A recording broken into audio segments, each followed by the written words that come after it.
Bueno, buenos días a todos. Eh, Vamos a comenzar con el práctico número 2. Por ahí, bueno, yo voy a poner por ahora vamos a usar así la presentación para que pueda ir viendo quiénes van entrando y los pueda ir admitiendo en el chat. Y después yo la pongo en pantalla completa, ¿sí? Igualmente esta presentación como la otra yo se la subo en la solapita de prácticos, de manera que ustedes la tengan disponible, ¿sí? Yo ya les cargué el enunciado anoche con el que vamos a trabajar y les cargué unas basecitas de datos también, porque vamos a usar, van a ver que los ejercicios refieren, digamos, a algunas bases de datos. Esas también las tienen disponibles, algunas están en Excel, otras están directamente ya cargadas en InfoStat, de manera que ustedes puedan reproducir las salidas que yo les voy a ir mostrando hoy, ¿sí? Recuerden que igualmente en este formato virtual, por ahí, cuando yo paso ya pantalla completa, no veo si levantan la mano, así que prefiero por ahí que activen el micrófono, me paren y me pregunten si es que hay alguna duda, de manera que yo no siga avanzando y podamos salvar las inquietudes que se van presentando, ¿sí? Bien. Buen día, Mariana. Te hago una consulta antes de arrancar Dale. sobre el Infostat. Yo lo tenía en una compu portátil y me la instalé en el escritorio con otro correo, me llegó otra clave, hice todo lo mismo, me instaló la versión estudiantil, pero no me Sí. aparecen activas las opciones de análisis, o sea, me aparecen grisadas. Bueno, en todo caso, mándame un correíto con tus datos, con el mail que vos registraste. Yo se lo mando Bien. a la gente de InfoStat, digamos, Ah, tengo un bueno. contacto ahí eh, con la gente de InfoStat, que es una profe también de la maestría, y ella enseguida lo resuelve o te manda otra licencia, digamos, ya vemos cómo lo resolvemos, ¿sí? Dale, perfecto. Buenísimo. Generalmente saben responder bastante rápido, o sea, de un día para el otro, viste, yo que he estado consultándole a algunos alumnos del grado también tenían problemas para descargarlo, o sea, les decía como que ya lo habían descargado y no, ellos me decían que no lo habían hecho, y bueno, me lo resolvieron bastante rápido, así que la verdad que no sé por qué puede ser, deberían estar habilitados como en la notebook, digamos, Claro, pero... sí, instalarlo más bien, la versión funciona y todo, pero no O está sea, lo que no habilitado. te permite es el análisis Las de... pruebas de té, todo lo que estamos usando, lo tengo en gris, no está habilitado, que en el libre lo tenían. No sé, Es y en raro. la versión estudiantil está, digamos, habilitado eso. Claro, Así claro. que, bueno, hagamos así. ¿Recordás tu correo? Bárbaro. Perdona. Sí, ahí te lo anoto en el chat en todo caso. Gracias, disculpa. Mariana.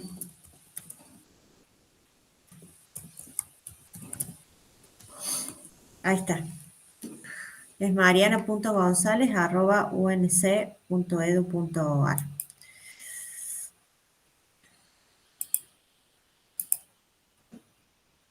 Bien. Bueno, la primera actividad decía que un agente de bolsa debe asesorar a un nuevo inversor en relación al precio de las acciones de un banco, en relación al promedio de cotización y la variabilidad.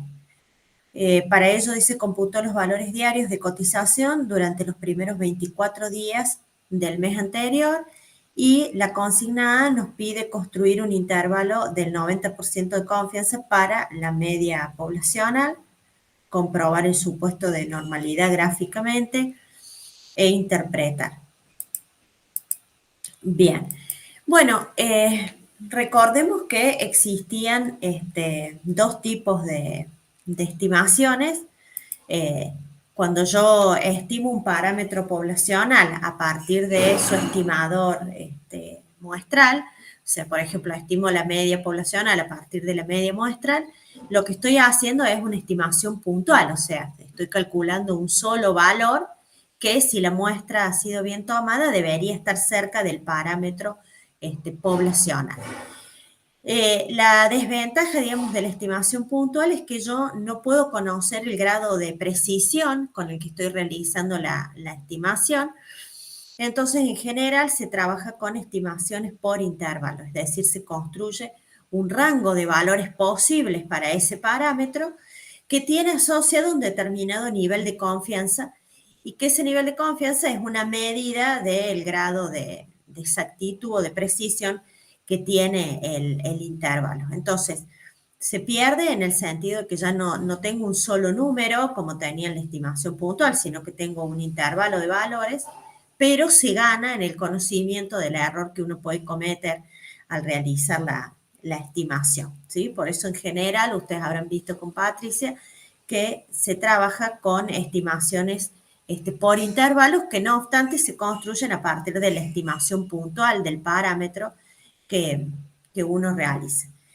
En el caso de la construcción de intervalos de confianza para la media poblacional, hay distintas situaciones que se pueden presentar según las condiciones con las que uno esté trabajando, y eso determina que se use diferentes estadísticos y por lo tanto el intervalo de confianza, digamos, se construye a partir de una distribución de probabilidad diferente, ¿sí? El caso más básico es cuando yo conozco la varianza o la desviación estándar poblacional y estoy partiendo de una población normal o bien un tamaño de muestra suficientemente grande como para aproximar por el teorema central del límite, o sea, un tamaño de muestra mayor o igual que 30, ¿sí? Bajo estas condiciones utilizamos un estadístico que tiene distribución normal y se construye como la diferencia de la media muestral menos la media poblacional sobre sigma sobre la raíz de n, ¿sí? Este estadístico en realidad, bueno, es de bastante poco uso, digamos, o esta forma de construcción de los intervalos de confianza, porque en general uno no conoce la desviación estándar o la varianza poblacional. Tendría que tener ese dato de un estudio previo que justo ha trabajado con la misma población, ¿sí? Entonces, es medio difícil contar con esa información. O sea que en la práctica, digamos, es bastante poco utilizado este estadístico para construir intervalos. Ustedes habrán visto, yo no les hice acá la derivación, pero lo deben haber visto con Patricia, que partiendo, digamos, de este estadístico, uno despeja el valor del parámetro y llega a la fórmula del intervalo de confianza que se construye a partir de la media muestral, que es el Mariana, estimador. ¿Sí? creo que usted está en la página 3. Sí, ¿no está avanzando? Ahí está, ahora Ah, sí se bueno, ve. esto suele pasar si cuando uno pone pantalla completa. Entonces lo voy a dejar ahí eh, sin maximizar porque a veces pasa que no toma el MID cuando uno va pasando. Perdón. Listo. Bien, entonces, eh, el intervalo de confianza, ¿cómo se va a construir? A partir de la media muestral, que es el estimador puntual de la media poblacional, y a eso se le suma y le resta un término que se denomina error de estimación. Ese error de estimación está compuesto por el valor de z, que uno lo busca a partir del nivel de confianza deseado, depende de la varianza poblacional y depende del tamaño de la muestra, ¿sí? O sea, ese término que se suma y se resta a la estimación puntual es el error de estimación. ¿Qué pasa cuando desconozco, digamos, la varianza poblacional, que yo les decía, bueno, que es en general el caso como más utilizado? Si la población de la cual se tomaron los datos es normal o aproximadamente normal, uno puede trabajar con un estadístico similar al que vimos para normal, pero que tiene distribución T de student. Y la diferencia es que en el denominador ya no tengo sigma porque es desconocida, sino que tengo su estimador puntual, que es el S, o sea, la desviación estándar muestral, ¿sí? Eso hace que cambie, digamos, la distribución del estadístico y en lugar de trabajar con una distribución normal, como en el caso anterior, trabajamos con la distribución T de student con n-1 grado de libertad, ¿sí? Entonces, la construcción del intervalo es bastante parecida, o sea, a la estimación puntual, que es el x barra, le sumo y le resto un error de estimación que ahora depende del valor de T que uno busca, digamos, en InfoStat en función del nivel de confianza deseado para la construcción del estadístico. Acá tampoco tengo sigma, lógicamente tengo su estimador que es ese, o sea, la desviación estándar muestral y el tamaño de muestra, ¿sí? Este es el único caso que contempla InfoStat.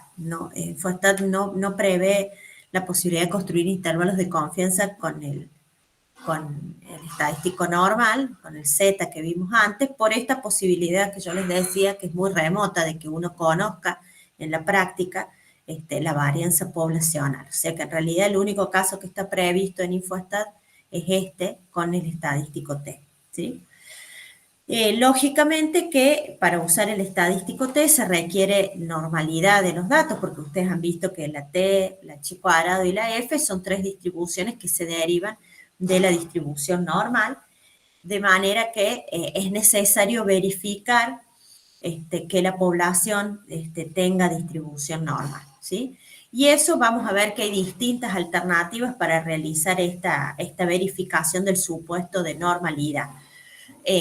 Una alternativa que vamos a ver ahora es más bien gráfica, también hay pruebas de hipótesis específicas para verificar normalidad, algunas le voy a presentar hoy y otras las vamos a abordar en la clase de mañana, pero una alternativa, digamos, práctica para verificar la normalidad de los datos es hacer un gráfico, además de lo que ustedes han visto, como el histograma, por ejemplo, sería un gráfico posible para verificar normalidad de los datos. Otro gráfico, que no sé si se los ha dado Patricia, pero que se usa también bastante en la práctica para comprobar la normalidad de los datos, es el QQ-plot, ¿sí?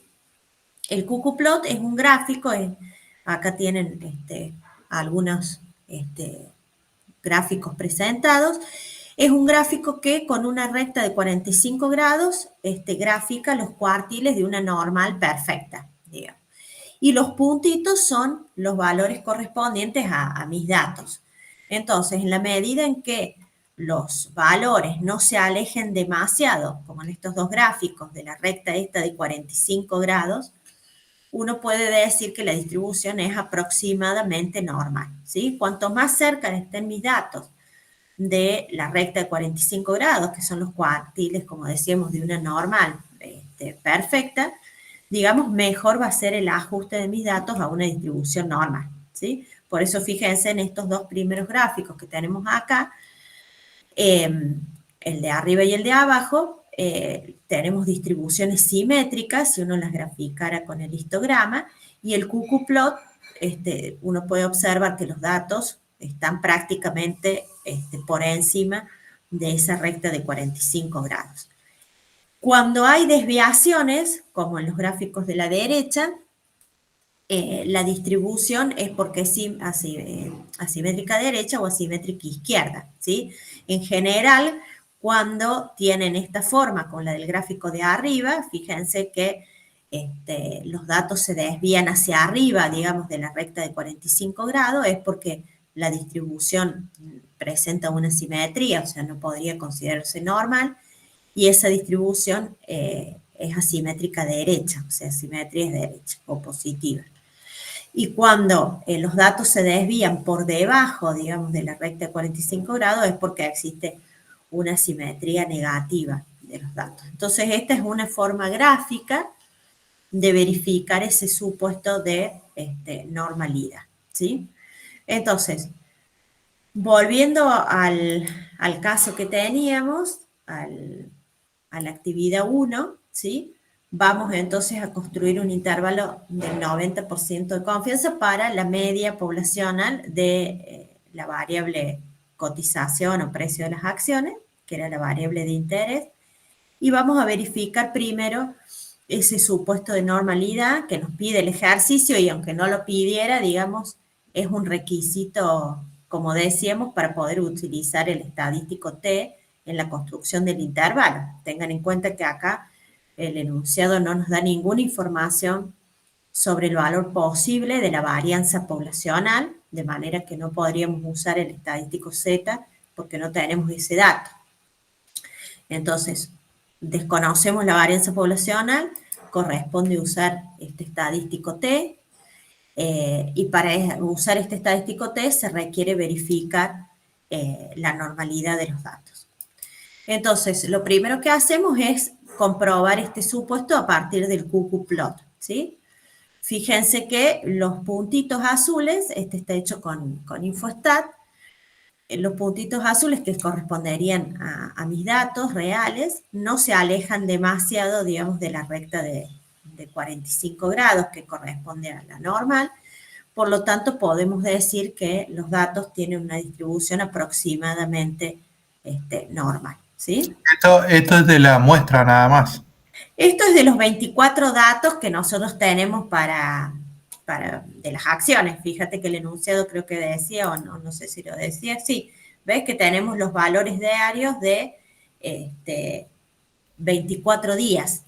Sí, sería como una muestra. Y claro, es una muestra.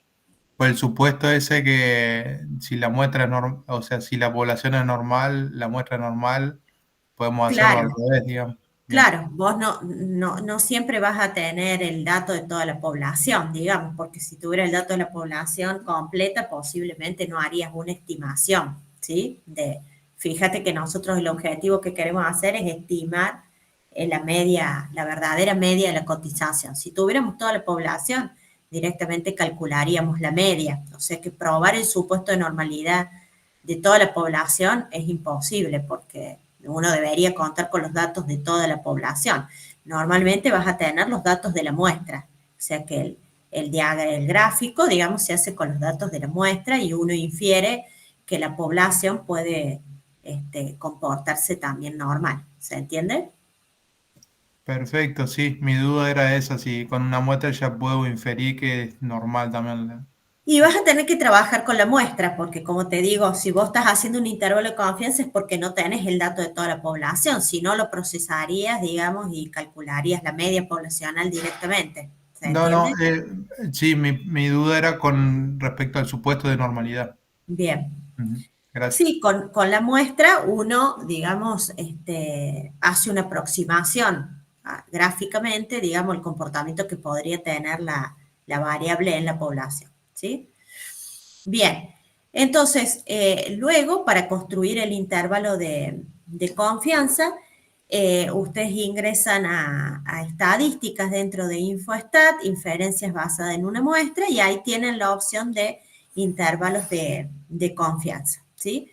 Y fíjense que cuando elijan intervalos de confianza, bueno, luego de elegir la variable sobre la cual quieren construir el intervalo, les va a abrir esta ventanita que les permite cliquear. Por defecto siempre viene cliqueada la opción de media, pero fíjense que después nos va a servir para construir intervalos para los otros parámetros, o sea, para la varianza y para la proporción, ¿sí? Para la mediana, en esta instancia todavía no van a haber intervalos de confianza, pero seguramente Patricia les ha dado también para varianza y proporción, que los vamos a repasar más adelante con algún otro ejercicio. Entonces acá cliqueo el parámetro sobre el cual quiero construir el intervalo.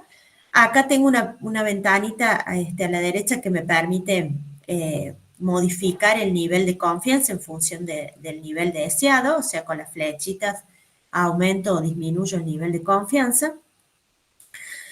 Luego tengo una posibilidad de elegir intervalos unilaterales, que ustedes no los han visto todavía, o sea que siempre vamos a trabajar en esta instancia con intervalos bilaterales. Se pueden construir también unilaterales, pero seguramente los van a ver en teoría estadística más adelante. De manera que dejamos cliqueada la opción de bilateral y también lo que nosotros... Ayer Patricia, perdón, nos estuvo mostrando algunos ejemplos con análisis unilaterales. Ah, bien. Bueno. En general, sí, en esta instancia trabajamos con intervalos bilaterales. Vamos a suponer que en los ejercicios yo siempre he planteado intervalos bilaterales. De hecho, ella me dijo que los unilaterales los iba a mencionar solamente. A lo mejor se entusiasmó y dio un poquito más, pero digamos en general vamos a trabajar. Yo entendí que vimos fue el análisis con, digamos, unilateral para hacer algunas de las pruebas. Bien. Pero después para los intervalos, ella siempre mencionaba que igual si queríamos sacar el intervalo teníamos que ir a pedir el bilateral y solamente quedarnos con el de una cola. Sí, ¿no? debe ser para ver la relación con las pruebas de hipótesis, digamos. Claro, exacto. O sea, no sé si entendí bien eso. Pero claro, si uno hace... Lo que explicó fue los test de hipótesis unilateral. Claro, si uno trabaja con las pruebas de hipótesis, que las vamos a ver un poquito más adelante, ahí sí tiene posibilidades de hacer pruebas o bilaterales o unilaterales, digamos. Las pruebas unilaterales estarían relacionadas con lo que es un intervalo de confianza unilateral, pero en general, cuando se pide el intervalo de confianza, salvo que aclarara, digamos, vamos a entender que se trata de intervalos bilaterales, que es la forma general en la que se trabaja. En el caso de las pruebas de hipótesis, sí vamos a ver los casos de pruebas unilaterales derechas o izquierdas, ¿sí? Es un poquito más adelante. Bien, y después tienen, bueno, dos tipos de estimaciones, la paramétrica y la estimación por bootstrap. Nosotros solo vamos a ver en esta materia la estimación paramétrica. La que estamos haciendo es una estimación paramétrica. Hay estimaciones no paramétricas, dentro de la cual está la estimación por bootstrap, que se usan, digamos, cuando no se cumplen los supuestos, por ejemplo, el supuesto de normalidad, o uno trabaja con un tamaño de muestra muy, muy pequeño, bueno, distintas situaciones, pero por ahora, eso lo van a ver seguramente en alguna otra materia, vamos a trabajar solo con estimaciones paramétricas, que son las que también tienen por defecto, digamos, marcado o cliqueada el InfoStat, ¿sí? Bien. Entonces, una vez que procesamos, digamos, seleccionamos la media como parámetro, seleccionamos una confianza del 90%, nos va a arrojar una salida como esta, ¿sí? Entonces, en la salida, bueno, me aparece la variable sobre la cual se ha construido el intervalo, que es la cotización, el parámetro para el cual se ha perdido el intervalo de confianza, que en este caso es la media poblacional. Esta es la estimación puntual, o sea, esto sería el X barra, digamos que si yo lo quisiera construir a mano, digamos, el intervalo, o reproducir este intervalo a mano, digamos, este es el X barra que utilizaría, o sea, la media muestral que utilizaría para sumarle y restarle el error de estimación y poder determinar cuál es el intervalo. Acá me da el error de estimación, ¿sí? O sea, esto sería el S, la desviación estándar muestral, dividido el tamaño, la raíz de n, que es lo que se suma y se resta, digamos, a la media muestral para construir el intervalo.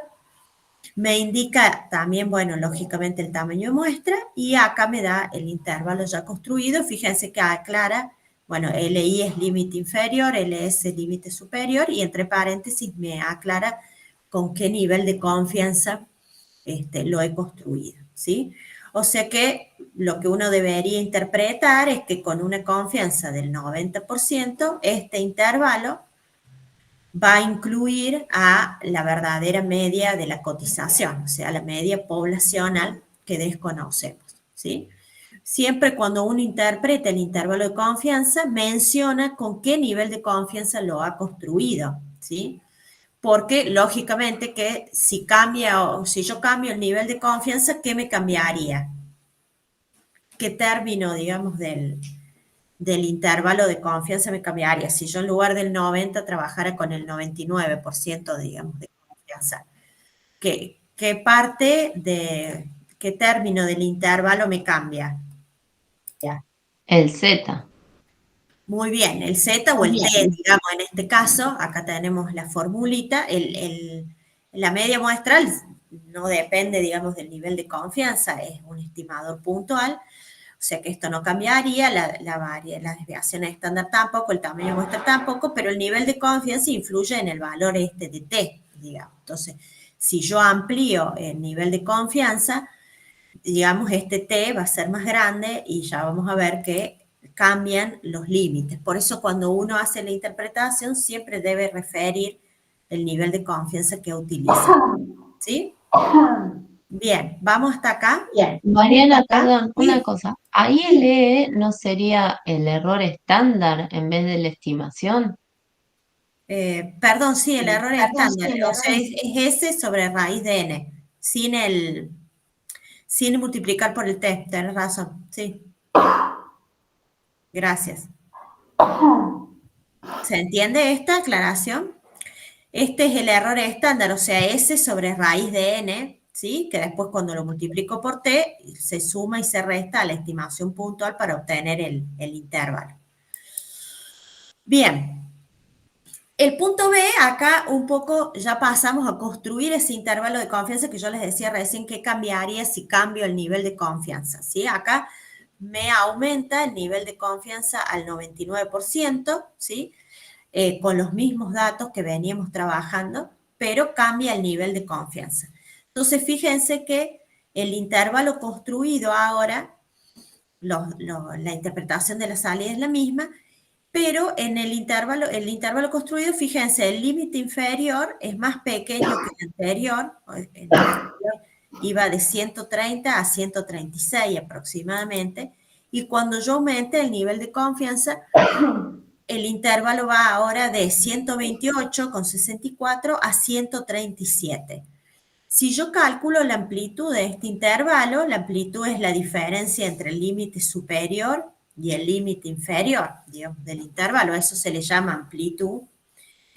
Este intervalo con el 99% de confianza es más amplio, ¿sí? Y la amplitud siempre está inversamente relacionada con la precisión, o sea que un intervalo más amplio es menos preciso, ¿sí? Porque si no, uno diría, bueno, siempre me conviene trabajar con intervalos que tengan un mayor nivel de confianza, porque ustedes saben que el nivel de confianza está relacionado, digamos, con la posibilidad, digamos, no probabilidad, porque cuando uno toma los datos el intervalo deja de ser aleatorio, pero la posibilidad de que el intervalo construido incluya al valor del parámetro. Cuando yo aumento el nivel de confianza, tengo más posibilidades de que mi intervalo incluya al parámetro, eso es cierto, pero no es gratuito, digamos. Es a costa de un intervalo más amplio y que por lo tanto tiene menos precisión que el intervalo anterior, el que habíamos construido en el inciso A. ¿Se entiende esto? ¿Hay alguna duda? Bien, entonces. Por mi parte no. Sí. Sí, escucho. No, que por mi parte no tengo dudas. Bien. Perfecto. Entonces, aumentar el nivel de confianza me permite obtener un intervalo más amplio pero que por lo tanto, digamos, es menos preciso que un intervalo construido con un menor nivel de confianza. Después me dice que analicemos qué sucedería con la precisión del intervalo que construimos en el inciso A si aumentáramos el tamaño de muestra 100, ¿sí? Entonces, fíjense en los términos que habíamos visto de la construcción del intervalo, el tamaño de muestra está en el denominador del error estándar, digamos, por lo tanto afecta al error de estimación. ¿Qué pasaría si yo aumento el tamaño de muestra? ¿Qué les parece? ¿Aumentaría el error de estimación? ¿Disminuiría? ¿Disminuye? Claro, disminuye porque el tamaño de muestra está en el denominador, por eso lo estamos viendo acá con la fórmula. No tenemos acá los 100 datos, digamos, para hacer, debería tomar una muestra más grande, entonces el análisis es más bien teórico en este punto. Entonces, el tamaño de muestra al estar en el denominador disminuye, si aumenta el tamaño de muestra, disminuye el error estándar de la media muestral, que es S sobre raíz de N, y por lo tanto disminuye el error de estimación, porque al multiplicarlo por T también va a ser un valor menor. Y eso es lógico, porque si tomo una muestra más grande, voy a tener seguramente una estimación más precisa, ¿sí? Entonces, el hecho de aumentar el tamaño de muestra aumenta la precisión del intervalo, ¿sí? ¿Se entiende? Estos son un poco los factores que afectan, digamos, y que puede modificar el investigador, porque el otro factor que afecta la precisión de un intervalo es la varianza, pero la variabilidad de los datos, digamos, no es algo que el investigador pueda controlar. Entonces, uno puede aumentar o disminuir la precisión de un intervalo, o bien modificando el nivel de confianza, o bien modificando el tamaño de muestra que va a tomar. O sea, tomando una muestra más grande o más pequeña, sabe que afecta, digamos, la precisión de la estimación. ¿Se entiende? Sí, Bien. sí. Bueno, en el punto D me pide construir un intervalo de confianza para la varianza poblacional, trabajando con un nivel del 95%, un nivel de confianza del 95%. El estadístico que se utiliza para realizar inferencias sobre la varianza poblacional es un estadístico que tiene distribución chi cuadrado, se construye como el tamaño de la muestra menos 1 por la varianza muestral dividido la varianza poblacional, y tiene una distribución chi cuadrado con n menos 1 grados de libertad. Ustedes recuerden también que la distribución chi cuadrado es otra de las distribuciones que se derivan de la normal, con lo cual en general es necesario verificar el supuesto de normalidad de los datos antes, digamos, de la construcción del intervalo, cuestión que nosotros ya hemos resuelto, digamos, con el QQ-plot, ¿sí? Entonces, una vez que uno despeja sigma cuadrado, en este caso es un poquito más complicado el despeje porque el parámetro que nosotros queremos despejar está en el denominador del estadístico, pero bueno, haciendo el despeje, nos queda, digamos, que los límites del intervalo de confianza resultan igual el límite inferior a n-1 por s al cuadrado sobre el valor de la chi cuadrado más grande, digamos, porque al estar en el denominador tengo que tomar el valor de la chi cuadrado más grande, de manera que al dividir me quede este valor más pequeño porque va a ser el límite inferior, y en el caso del límite superior se divide por el valor de la chi cuadrado más pequeño. Recuerden que la chi cuadrado no es una distribución simétrica como la t o la normal, sino que es una distribución asimétrica derecha y que solo asume valores positivos. Así que estos dos valores que están en el denominador del chi cuadrado 2 y el chi cuadrado 1 van a ser siempre valores positivos, ¿sí? Bien. En Infostat lo podemos hacer, recuerden que habíamos visto, cuando uno ingresa la variable, se abría esta solapita donde podía indicar acá cuál era el parámetro para el cual quería construir. Acá deberíamos cliquear entonces varianza para esta opción, para este punto, y acá modificar el nivel de confianza al 95%. Bien. Entonces, bueno, la salida es bastante parecida. Acá me indica que estoy trabajando con un intervalo de confianza para la varianza. Este sería el S cuadrado, o sea, la estimación puntual, ¿sí? El tamaño de muestra, y me da los dos límites. Uy, acá lo hice, me equivoqué yo, lo hice para el 99. Dice acá y pedía para el 95. Bueno, vamos a considerar que pedía para el 99% de confianza, después lo voy a cambiar allá en el enunciado, ¿sí? Así no tenemos que modificar la estimación. Bien, entonces, lo que diríamos es que con una confianza del 99%, la varianza poblacional de la cotización va a estar entre 33,70 y 160,80, ¿sí? Esos serían los límites. ¿Qué pasa si yo quisiera construir un intervalo de confianza para la desviación estándar? Porque vimos que en realidad la varianza por ahí no es tan informativa en términos del comportamiento de la variable, porque tiene la unidad de medida de la variable elevada al cuadrado, digamos. Si yo quisiera un intervalo de confianza para la desviación estándar, una vez que he construido el intervalo de confianza, tomo raíz cuadrada de estos límites y obtengo el intervalo de confianza para la desviación, ¿sí? La opción no está en Infostat, ¿por qué? Porque el estadístico que se usa, el chi cuadrado, que vimos antes, es un estadístico que está basado en la varianza. No hay ningún estadístico que involucre a la desviación estándar. Por Perdón, eso, Mariana. ¿sí? Te interrumpo un segundo. Eleonora creo que está queriendo entrar a la clase y no... Perfecto. Gracias. Ahí las admito. Ese es el tema, claro, cuando uno empieza a exponer, se pierde la pantalla del... Ahí está, ahí admite, había dos. Bien. Ustedes avísenme, digamos, si alguien está ahí esperando en el grupo, así yo los voy admitiendo. Bárbaro. Bien, entonces, bueno, en el caso que quiera un intervalo de confianza para el desvío estándar, entonces tomo raíz cuadrada de estos límites y obtengo el intervalo de confianza para la desviación, ¿sí? Bien, vamos hasta acá. ¿Dudas, consultas?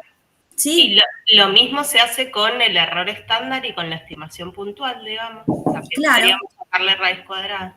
Sí, si quisieras trabajar, si quisieras construirlo vos, digamos, a mano, digamos, Bien, trabajarías con las raíces cuadradas, ¿sí? Bien. Bueno, vamos con la actividad 2, entonces. Dice que los insectos que se alimentan de hojas son un problema frecuente en los cultivos de especies herbáceas y arbóreas. Se inspeccionaron 338 plantas que están en la base, plantas que ustedes tienen ahí cargada en el aula virtual, por si después quieren reproducir estos ejemplos. En este archivo van a ver que tienen una variable donde el 1 indica si la planta, que la planta ha sido atacada, digamos, por los insectos, y 0 en caso contrario, ¿sí? Dice que el cultivo podría considerarse seriamente afectado si el 40% de las plantas o más han sido atacadas. Entonces me pide construir un intervalo del 98% de confianza para la proporción poblacional de plantas atacadas, ¿sí? O sea, lógicamente, fíjense que acá parto de una variable dicotómica que asume los valores 0 o 1, indicando si la planta ha sido o no atacada. O sea, tengo una variable cualitativa de partida, con lo cual no podría construir un intervalo ni para la media ni para la varianza, digamos, como hemos visto en los casos anteriores, porque estábamos trabajando en el caso anterior, en la actividad 1, con una variable numérica que era la cotización, ¿sí? Cuando la variable es cualitativa y dicotómica, digamos, o no dicotómica, pero tiene varias categorías, yo selecciono una que sea de interés, digamos, y en función de eso puedo calcular otro parámetro, como habrán visto con Patricia, que es la proporción de éxitos, que se va a calcular dividiendo la cantidad de casos que uno encuentra con el atributo que esté evaluando, dividido el tamaño de la población o de la muestra, según sea la proporción muestral o la proporción poblacional, ¿sí? Bien. Entonces, lo que vamos a analizar acá, entonces, es la proporción como parámetro, la proporción de éxitos en la población. Si el tamaño de muestra es suficientemente grande, se puede también aplicar el teorema central del límite a la variable proporción. En este caso, la condición no es n mayor que 30, como veíamos para el caso de la media, sino que n por p y n por q sean mayores o iguales que 5. Si se cumplen esas dos condiciones, uno puede suponer que el estadístico va a tener una distribución aproximadamente normal y utilizar, por lo tanto, un estadístico Z para la construcción del intervalo de confianza, ¿sí? Entonces, el intervalo de confianza se construye a partir del P sombrero, que indicaría la proporción muestral y que es el estimador puntual de la proporción poblacional, más o menos el Z, el valor de Z que uno buscaría con el nivel de confianza deseado, y la desviación estándar, digamos, del estimador, que es igual a P por Q sobre N, ¿sí? En InfoStat también vimos, digamos, que dentro de las opciones estaba la posibilidad de construir un intervalo de confianza para la proporción. Acá igual selecciono el nivel de confianza deseado Y acá lo que es distinto, digamos, respecto a la media y a la varianza, es que me va a decir, bueno, ¿qué casos considero como éxito? Yo le tengo que indicar a InfoStat cómo están medidos mis éxitos en la base de datos, ¿sí? Nosotros acá habíamos dicho que íbamos a considerar como éxito que la planta estuviera afectada y por lo tanto eso se correspondía con el valor 1 de la variable. Entonces fíjense que yo ahí seleccioné, cliqué que considere éxitos los que son iguales a 1, pero tiene la posibilidad también de cliquear valores mayores, mayores o iguales que, menores, menores o iguales, ¿sí? Eso podría pasar cuando uno tiene una variable que tiene varias categorías y quiere considerar, digamos, como éxito, supongamos, tiene la categoría 1, 2 o 3, y uno quiere considerar como éxito, supongamos, las categorías 2 y 3, entonces le pondría mayor o igual que 2, digamos. Depende cómo tengan los datos en la base, ¿sí? Nosotros acá teníamos una variable dicotómica que asume el valor 0 si la planta no está afectada y 1 si la planta ha sido atacada. Como me pedía el enunciado, la proporción de plantas afectadas, yo selecciono los casos que están identificados como 1 dentro de la base de datos, ¿sí? Por eso acá cliqueo igual a 1. Si quisiera la proporción de plantas no afectadas, pondría acá, cliquearía igual, pero acá le indicaría igual a 0, digamos que es el otro caso que nosotros tenemos, ¿sí? Esto va a depender la selección, les repito, de cómo uno tenga definida la variable en la base de datos. Entonces, cuando me arroja InfoStat de la salida, fíjense, bueno, identifica la proporción, acá me aclara que ha tomado como éxito todos los valores iguales a 1, digamos, como para verificar que uno haya hecho la selección correcta. Este sería el P sombrerito, o sea, la estimación puntual, ¿sí? O sea que la proporción muestral de plantas afectadas es de 0,27, el error estándar de la proporción, el tamaño de muestra, y acá me dan los límites, ¿sí? Para el intervalo de confianza. O sea que con una confianza del 98%, la proporción poblacional de plantas que han sido atacadas estaría entre el 22 y el 33% aproximadamente, ¿sí? O sea que en base a lo que nos decía el enunciado, que un cultivo se consideraba seriamente afectado si el 40% de las plantas o más estaban atacadas. ¿Qué podríamos decir nosotros a partir de este intervalo de confianza? ¿Qué les parece? Y está por debajo de ese nivel de afección. Muy bien, o sea, el intervalo que hemos construido no incluye el valor este de 0,40 o del 40%, o sea que podríamos decir que en principio, digamos, en base a la estimación por intervalo que hemos realizado, se podría concluir que el cultivo no está seriamente afectado porque el valor 0,40 no es un valor tan probable para la proporción en base a la muestra que nosotros estamos tomando, ¿sí? Estamos completamente seguros, digamos, de que la proporción poblacional no es 0,40. Bueno, no porque estamos infiriendo en base a una muestra para toda la población. Siempre existe un margen de error, digamos, en este caso un error del 2%. Hay que tener en cuenta que todas las técnicas de inferencia estadística tienen, digamos, un margen de error. La ventaja es que uno puede cuantificar ese nivel de error. Por eso uno lo que dice es que es poco probable que la proporción poblacional esté cerca del 40% en base a esta muestra. ¿Se entiende? ¿Es imposible el valor 0,40? No, podría suceder que dentro de ese margen de error del 2% que nosotros tenemos, bueno, justo hemos tomado un intervalo, digamos, que no incluye el verdadero valor del parámetro y tenemos un margen de error del 2% en este caso y que va variando según el nivel de confianza que tomemos. Pero decimos que es poco probable, digamos, el valor 0,40. ¿Se entiende esto? Bien. Bueno, ¿dudas hasta acá?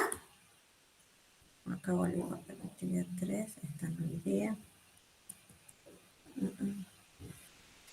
Bien. Acá no sé qué me pasa, no tengo el enunciado de la... Esperen un segundito que acá no se ha copiado el enunciado correcto. Lo vamos a buscar acá. Voy a abrir el Word de los enunciados. Y lo vamos a leer de ahí.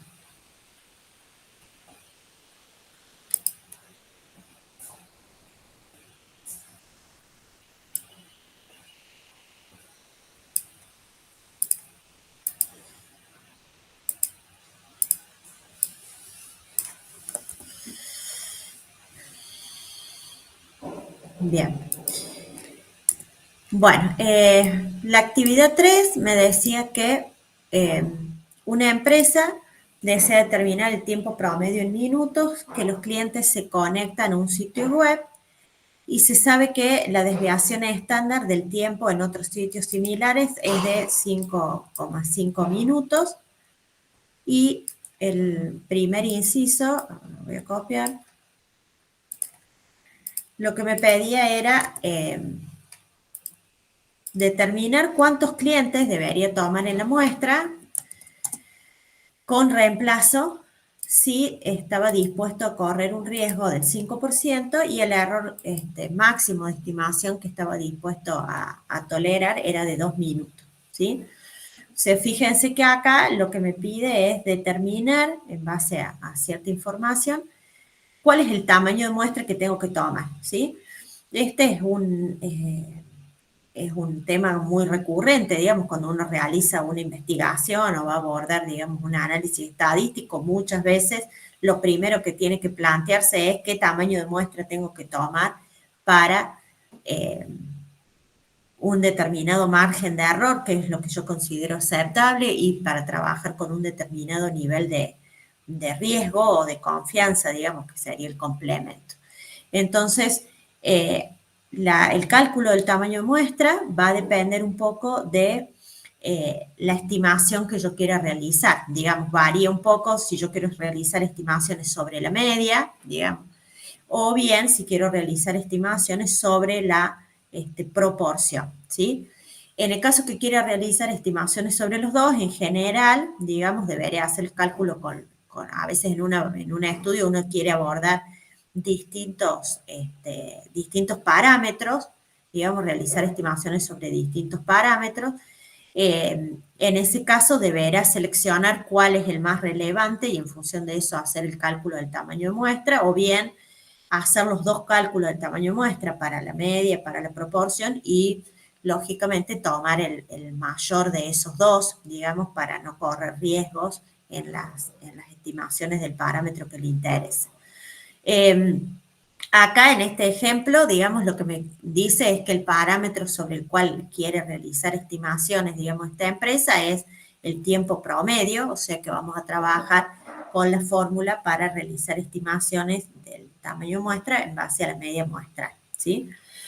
Ustedes saben que cuando construimos el intervalo de confianza para un determinado nivel 1 menos alfa de confianza, la diferencia entre el estimador puntual y el parámetro en valores absolutos, digamos, es lo que se denomina el error de estimación, ¿sí? De manera que si nosotros despejamos, digamos, de la fórmula del estadístico, el error de estimación, fíjense que esto ya lo habíamos visto, me queda, acá está hecho con la normal, digamos, pero podría ser T si fuera varianza poblacional desconocida, me queda que el error de estimación siempre va a ser menor a Z por sigma sobre raíz de N, ¿sí? Con una probabilidad igual a 1 menos alfa. O sea que el error máximo de estimación se calcula a partir de el valor de Z o de T que uno busque en la tabla en función del nivel de confianza. Va a depender también de la varianza muestral o poblacional, la que tenga como dato, y del tamaño de de muestra, ¿sí? A partir de eso, yo habiendo definido, digamos, el error de estimación, puedo despejar de esta fórmula el n, que es lo que me interesaría calcular en este caso, y me queda esta fórmula, que es la que es... Mariana, perdón. Sí, Esto es un poco lo que trabajamos en métodos de muestreo, ¿verdad? Pero acá como que no estaríamos calculando un n para algún método puntual, sería no, algo más general. esto es para el muestreo aleatorio simple, digamos, en términos de muestreo. Después estas fórmulas se complejizan cuando uno aplica un muestreo más sofisticado, como el estratificado, un muestreo por conglomerados, ¿sí? Hay fórmulas ya específicas para el cálculo del tamaño de muestra en esos tipos de muestreo que incorporan otras cuestiones. Si es un muestreo estratificado, bueno, incorpora el cálculo del tamaño de muestra, la cantidad de estratos con los que va a trabajar, la variabilidad, por ejemplo, de cada uno de los estratos. Acá estamos suponiendo un muestreo aleatorio simple, que es el más sencillo, digamos, y es el que en general se supone cuando uno realiza inferencia estadística, ¿sí? Pero hay fórmulas específicas. Claro, que las van a ver seguramente cuando aborden en los temas de muestreo, ya van a ver que estas fórmulas se complejizan bastante en un muestreo estratificado por conglomerado, también son bastante más complejas porque tienen en cuenta la cantidad de conglomerados, la variabilidad de los conglomerados y demás. Bien, entonces para un muestreo aleatorio simple, esta sería una fórmula que nos permite aproximar, digamos, el tamaño de muestra que uno tiene que tomar, ¿sí? Fíjense que tenemos que la fórmula, digamos, depende del valor de Z o de T, digamos, si uno no conociera la varianza poblacional, que este término es un poco el que refleja, digamos, el riesgo que uno tiene de equivocarse y su complemento, que es el nivel de confianza, ¿sí?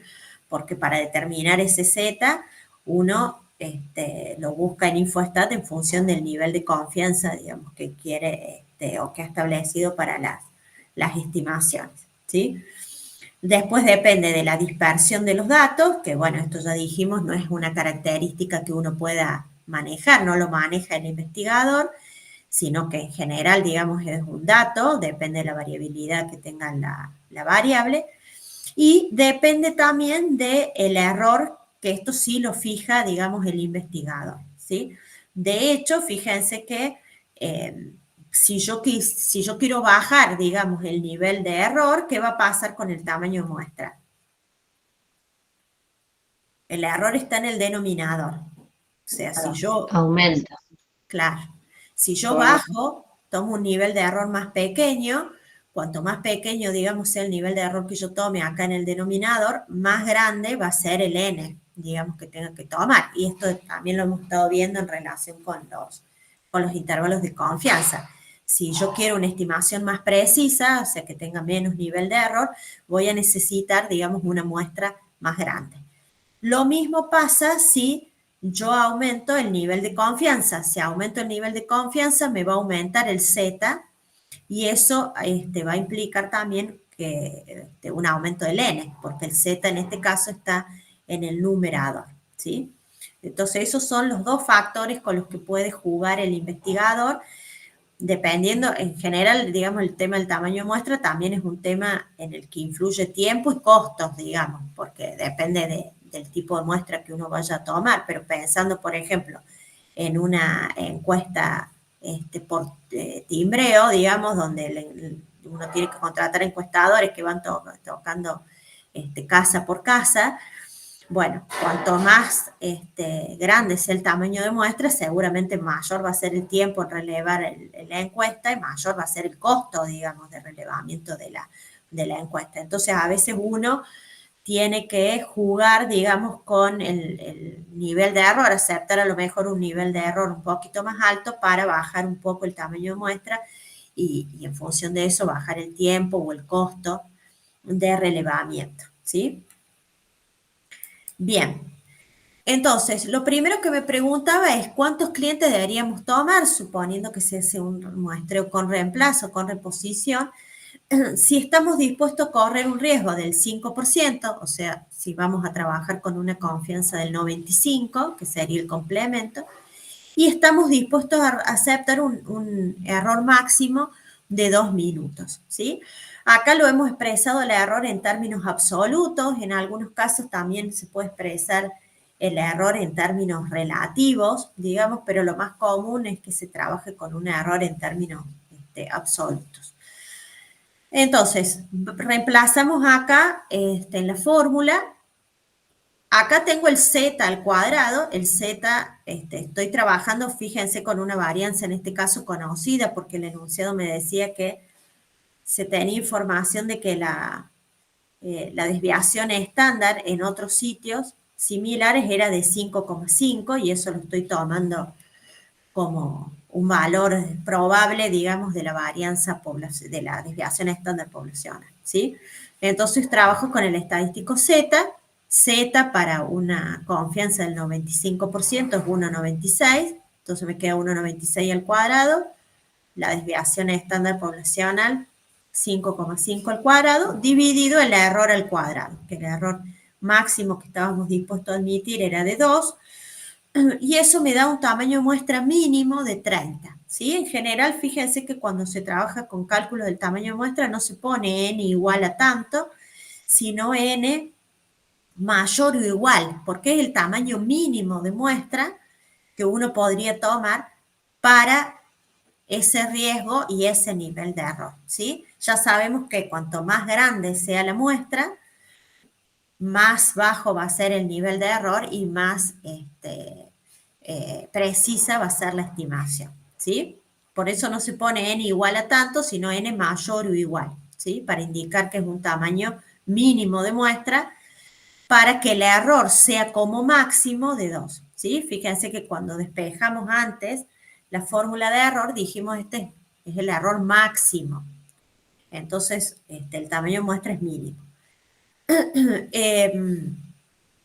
Y bueno, lógicamente que el n me puede dar como valor fraccionario, siempre se redondea al entero, al valor entero, digamos, superior, teniendo en cuenta que, digamos, si son cantidad de observaciones que uno va a incluir en la muestra, no podría asumir valores fraccionarios. ¿Sí? ¿Se entiende? ¿Hay alguna duda? Yo tengo una pregunta con lo que mencionaste recién, que podíamos tener el error de estimación en vez de en valores absolutos, o sea, en la unidad de medida, digamos, de la variable, como tenerlo en términos relativos. Sí. En ese caso lo deberíamos como llevar a valores absolutos.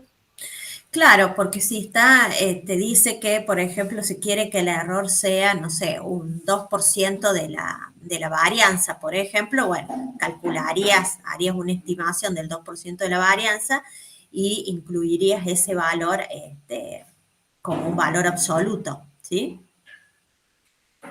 Bien. Porque si fuera en un porcentaje de la media, ahí vas a tener un problema porque la media justamente es lo que vos querés. No lo sabemos. Claro, tal cual. Tendría que ser en términos, se puede expresar como, digamos, un error relativo en términos de la variabilidad, pero en general la mayoría de los casos se fija en un valor absoluto, ¿sí? Bien, gracias. Mariana, yo tengo un miedo de sacar mal Z. ¿Cómo hizo el paso ese? Porque tengo miedo de errar. En Z, a ver, tendría que abrir el InfoStat, pero tendrías que, a ver, vamos a ver si lo puedo abrir y compartirles ahí la pantalla. Voy a dejar de compartir esto.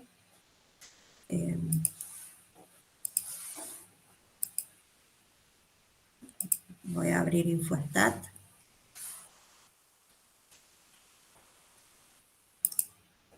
Yo esto lo pasé medio rápido porque pensé que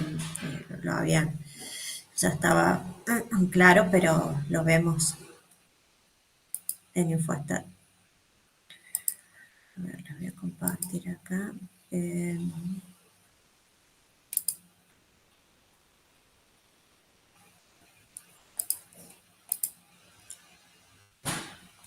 ¿Ven ahí mi pantallita del InfoStat? Todavía no.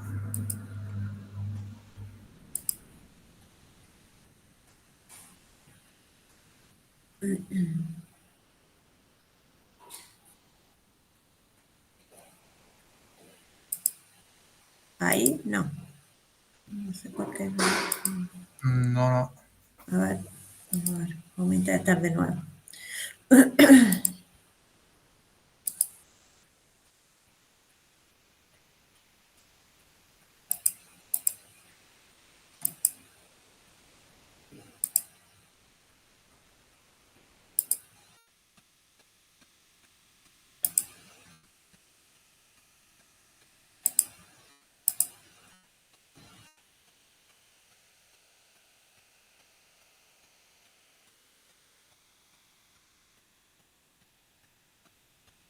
Bueno, no me deja. A ver, le hago un print y te lo pego lo pego ahí en el. Porque no sé por qué no me deja compartirles la pantallita de InfoStat. O sea, la comparto, pero no veo que no se le refleja.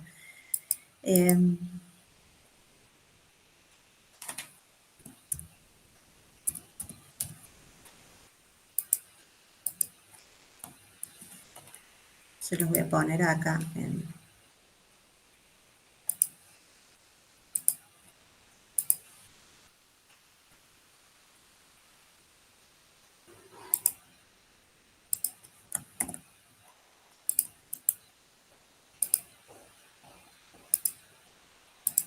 Les vuelvo a compartir ahí el PowerPoint y se los muestro acá. Medio rudimentario, pero para que lo vean. No sé si se ve. Avísenme cuando se esté viendo. Ahora sí. Bien. Sí, le pegué el print de pantalla, no es directamente del InfoStat, pero es como para que lo veamos. Quería agrandar un poquito.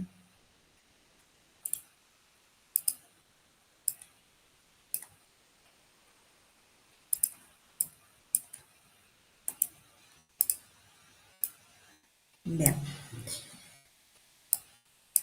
Ahí en la calculadora de probabilidades que ustedes han visto, deberías ahí seleccionar normal.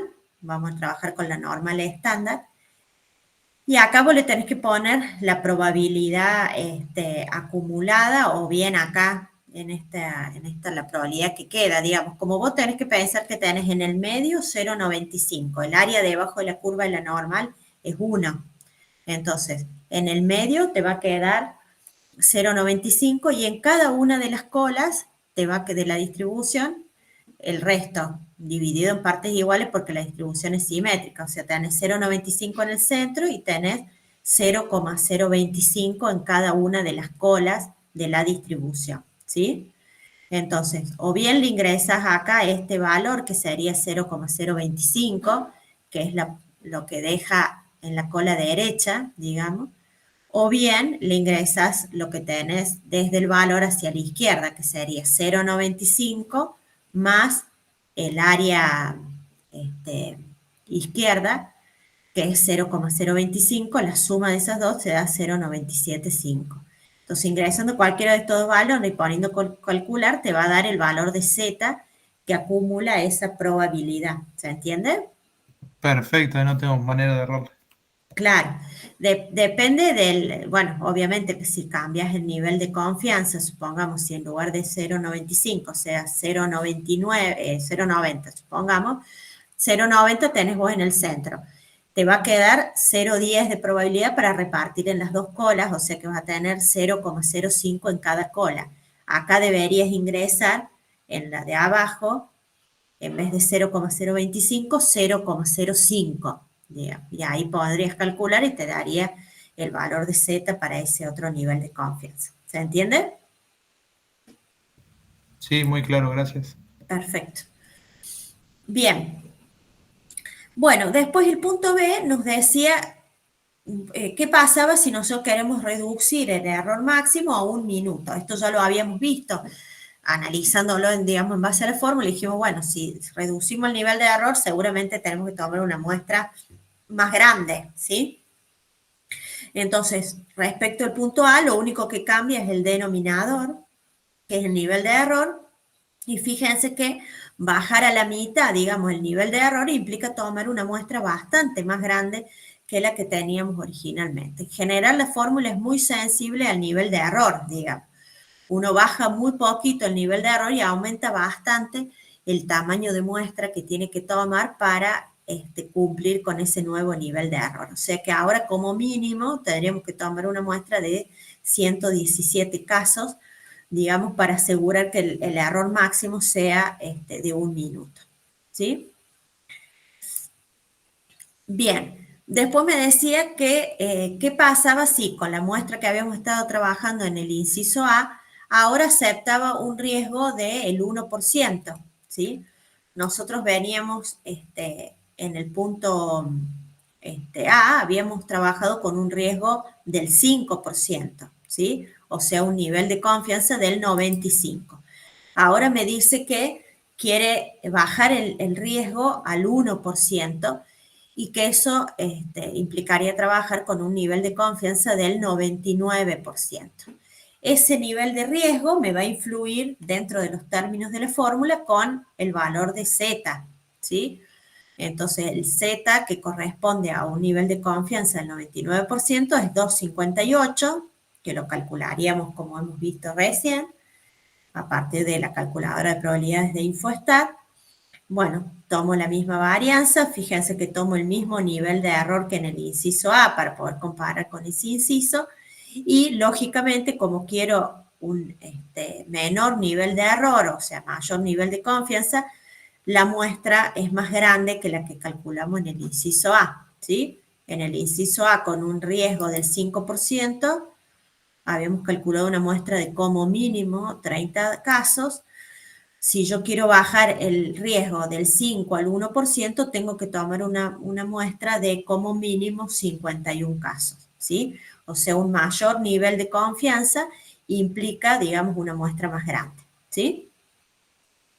Que era también lo que habíamos visto sin números en la fórmula, digamos, analizando un poco los términos de la fórmula, ¿sí? ¿Vamos hasta acá? ¿Dudas? ¿Consultas? Bien. Bueno, ahora me dice que resuelve el inciso A, considerando ahora que el muestreo se realiza sin reemplazo y que tengo una población finita que es de aproximadamente 250 clientes, ¿sí? Cuando el muestreo se hace sin reemplazo, digamos, en poblaciones que son finitas, uno debería agregar a la fórmula del tamaño muestral el factor de corrección para poblaciones finitas, ¿sí? Que es el tamaño de la población menos el tamaño de la muestra dividido el tamaño de la población menos 1, ¿sí? Este término se llama factor de corrección para poblaciones finitas. Entonces, la fórmula, cuando uno realiza un muestreo sin reemplazo y conoce, digamos, el tamaño de la población, se modifica un poco. O sea, acá, cuando aplico el factor de corrección para poblaciones finitas, fíjense que vuelve a aparecer el n chiquito, digamos, que es lo que yo justamente quiero calcular. Entonces hay que trabajar un poquito algebraicamente acá con los términos y despejar de nuevo el n. Y el nuevo n queda en función de el n que calculábamos suponiendo un muestreo con reemplazo, que ahora yo le he llamado acá n infinito, digamos, pero es para identificar la muestra como la calculábamos en el paso anterior, suponiendo un muestreo con reemplazo, multiplicada por el tamaño de la población y dividido el tamaño de la población menos 1 más esa muestra calculada con reemplazo, ¿sí? En general, esta fórmula, digamos, permite tomar tamaños de muestras más pequeños siempre que el tamaño de muestra calculado, digamos, el n infinito calculado con reemplazo, sea superior al 5% del tamaño de la población, ¿sí? Si no es superior, la verdad que la ventaja que se logra aplicando esta fórmula no es tan significativa, digamos, en el cálculo del tamaño de muestra. Pero cuando la muestra es superior al 5% de la población, el hecho de ajustar por el tamaño de la población implica, digamos, en general tomar una muestra más pequeña. O sea, me permite tomar una muestra más pequeño, ¿sí? Entonces, en este caso, esta era la fórmula, sin la corrección, digamos, habíamos calculado, o suponiendo un muestreo con reemplazo, habíamos calculado este N de como mínimo 30, ¿sí? Fíjense que el 5% de la población, que son 250 casos, sería 12,5.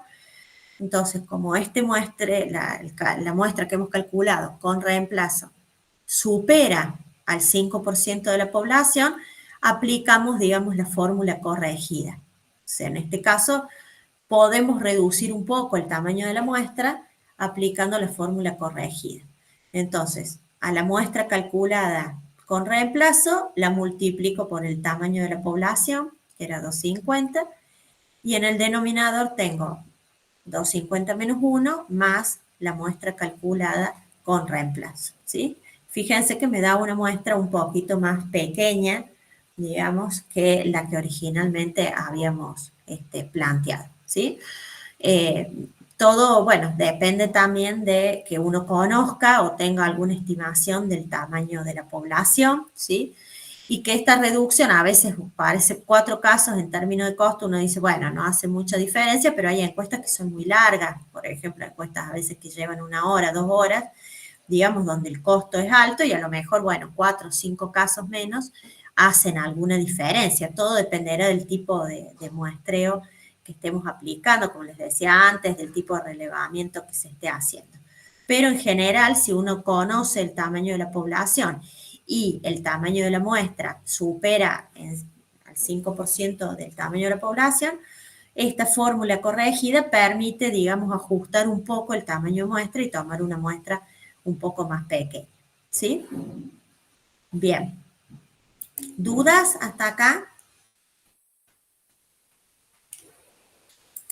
Bien. Bueno, la actividad 4 dice que la Municipalidad de Córdoba desea determinar el porcentaje de autos que no aprueban la inspección técnica y que una muestra piloto indicó que el 15% no aprobó la revisión. ¿Qué tamaño de muestra recomiendan ustedes si se desea un margen de error del 5%, ¿sí? O de 0,05, trabajando con un 95% de confianza? Eso me piden en el punto A, ¿sí? Fíjense que acá el parámetro para el cual se quiere realizar la estimación, ¿cuál sería? En el enunciado, a ver, ¿qué les parece? 15%. Muy bien. 0,15. La proporción, o sea, ese es mi parámetro de interés, ¿sí? Porque me está hablando de porcentajes de autos que cumplen con una condición, que es en este caso que no aprueben la inspección técnica. Ese sería mi evento de interés, pero estoy trabajando con una población dicotómica, o sea, dentro de la población de autos tendré algunos que aprueben y otros que no aprueban, o sea que estoy trabajando en definitiva con una variable que cuenta la cantidad de casos que cumplen con la condición de interés, ¿sí? En este caso, que no aprueben la inspección técnica. Entonces, estoy trabajando con la proporción.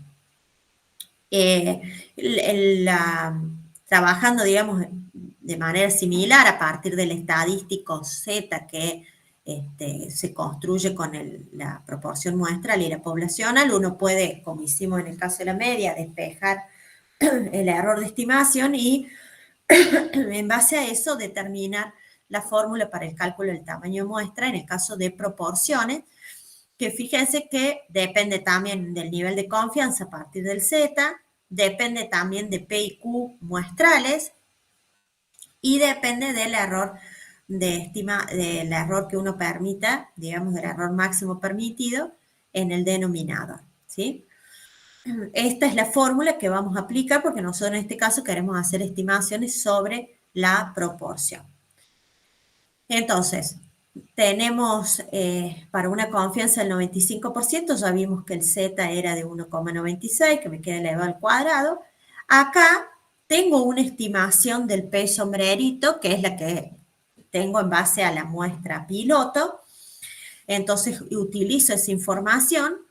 P muestral sería del 15% y el Q muestral, acuérdense que es 1 menos P, porque esta X, digamos, esta variable X tiene distribución binomial, entonces tenemos P y 1 menos P, o Q sombrero, que sería 0,85.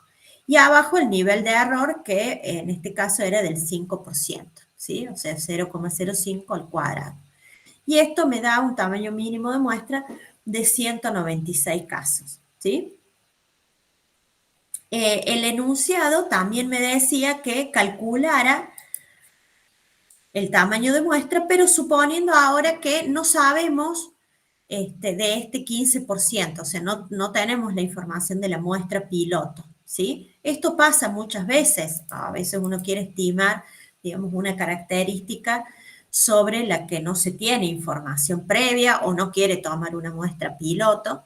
Entonces, en el caso de la proporción hay una alternativa que es tomar el máximo del producto entre P y Q, ¿sí? O sea, P y Q pueden asumir muchos valores, digamos, entre 0 y 1, pero uno puede, si ustedes hacen el cálculo, van a ver que siempre el máximo posible de ese producto entre P y Q es cuando P y Q son iguales a 0,50, ¿sí? En cualquier otro caso, supongamos, si P es 0,40 y Q es 0,60, el producto me da siempre menos que si 0,25, digamos, que surge de suponer que P y Q son iguales a 0,50. Igual si probaran con 0,10 y 0,90, supongamos, cualquier valor de P y Q que ustedes prueben, digamos, en base al producto, van a ver que da menor a 0,25. Entonces, esa suposición, o sea, saber utilizar el máximo producto posible, es una alternativa en el caso en que yo no tengo información, o sea, no tengo idea cuánto puede valer ese P muestral, ¿sí? Entonces, lo utilizo, digamos, utilizo una estimación de P y Q de 0,50 cada una. Fíjense que cuál es la desventaja de esto, que la muestra me da muchísimo más grande, ¿sí? Yo acá estoy suponiendo que P y Q asumen el producto el máximo posible y eso me da una muestra de 385 casos como mínimo, cuando si yo tenía información sobre la muestra piloto me daba un tamaño de muestra bastante menor, ¿sí? Entonces, esta opción se puede utilizar en el caso que yo no quiera tomar una muestra piloto, no tenga ningún estudio previo, ninguna idea de cuánto pueden asumir de qué valor puede asumir la proporción muestral, ¿sí? Siempre que tenga posibilidades de incorporar alguna información al cálculo del tamaño muestra, eso me va a permitir tomar una muestra más pequeña. Si yo estoy a ciegas, digamos, bueno, tengo que tener algún costo, digamos, y el costo es tomar una muestra más grande. Esto se suele hacer cuando uno va a encarar un estudio por primera vez, a lo mejor, no sé, pensando en alguna prevalencia de una enfermedad que no tiene idea, no hay estudios anteriores y no sabe qué valor podría asumir ese P en la población o en la muestra. Entonces, bueno, maximiza, digamos, el tamaño de muestra para asegurar cumplir con el nivel de error que quiere, ¿sí? A veces la mejor alternativa es, como decíamos, tomar una muestra piloto, hacer una estimación previa y ajustar el tamaño final de la muestra. Pero a veces, bueno, uno por una cuestión de tiempo, de costo, no está en condiciones de tomar una muestra piloto, entonces, bueno, trabaja con un tamaño de muestra grande, que es el costo un poco que tiene por no tener información sobre el valor que puede asumir la proporción. ¿Se entiende esto? O sea, siempre que tenga alguna información la tengo que usar y eso me va a permitir reducir el tamaño de muestra. ¿Está claro? Esta es una ventaja que tiene trabajar con la proporción, digamos, en lugar de la media, porque la media, si no tengo una estimación de la varianza, digamos, en base a una muestra, no puedo calcular el tamaño muestra. Por eso a veces si uno va a trabajar con la media y con la proporción y no tiene ninguna información, lo que hace es calcular el n en base a la proporción, que seguramente va a ser más grande que el que le corresponde para la media, usando, digamos, el máximo producto entre P y Q. ¿Sí? ¿Dudas? Bien. Bueno, ¿quieren que cortemos unos minutitos? Así se hacen el mate, se hacen un café.